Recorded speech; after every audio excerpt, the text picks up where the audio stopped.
ਸਾਹਿਬ ਵਰਮੇ ਨਾਲ ਨਹੀਂ ਕੰਮ ਚੱਲਣਾ। ਵਰਮੇ ਨਾਲ ਕੰਮ ਖਰਾਬ ਹੋ ਜਾਂਦਾ ਜੀ। ਸੱਚ ਭਲਾ ਕੀ ਜਗਦਾਣਾ ਸਖਤ ਬਣਿਆ ਐਵੇਂ ਨਾ ਵੱਧਦਾ ਜਾਏਗਾ ਕੰਮ ਦਵਾਈਆਂ ਤੋਂ ਵਰਮੇ ਨਾਲ ਕੰਮ ਨਹੀਂ ਸਹੀ ਹੁੰਦਾ ਰਾਣੇ ਨਾਲ ਕਰਾਇਆ ਵਰਮੇ ਨਾਲ ਕੰਮ ਲੰਬਾ ਪੈਸੇ ਵੀ ਤੂੰ ਖਰਚੀ ਜਾਏਗਾ।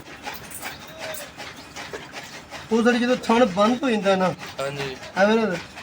ਬੰਦ ਐ ਚਵਾ ਨਿਕਲਦੀ ਵੀ ਹਾਂਜੀ ਜਦੋਂ ਤੂੰ ਜ਼ੋਰ ਲਾ ਲਾ ਵਿੱਚ ਹੋਣਾ ਹੈ ਜ਼ਖਮ ਉਸ ਤਰ੍ਹਾਂ ਦਵਾਈਆਂ ਨਾਲ ਇਹਨੇ 8-10 ਦਿਨ ਹੀ ਕੰਮ ਹੋਣਾ ਚਲੋ 8-10 ਦਿਨ ਹੀ ਕੰਮ ਗਲਤ ਹੋ ਜਾਣਾ ਹਾਂਜੀ ਐਵੇਂ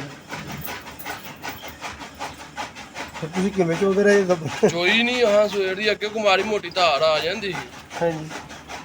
ਨਹੀਂ ਕਹਿੰਦਾ ਤੁਹਾਡੀ ਫਿਰ ਵੀ ਬਹਾਦਰੀ ਹੈ ਤੁਸੀਂ ਇਹਨੂੰ ਕਿਵੇਂ ਚੋਂਦੇ ਰਹੇ ਜੀ ਕੋਈ ਐਡਾ ਮਸਲਾ ਹੀ ਨਹੀਂ ਆ ਪਾਇਆ ਇਹਦਾ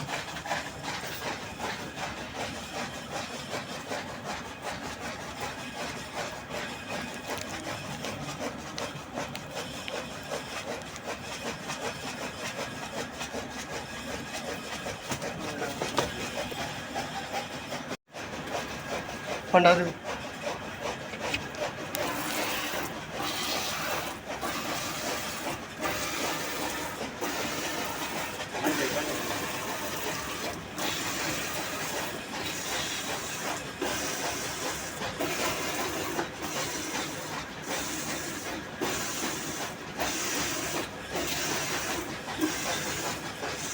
माज देखा देखो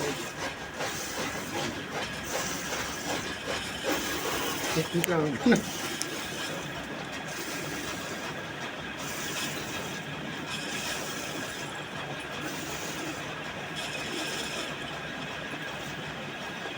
ठीक है जी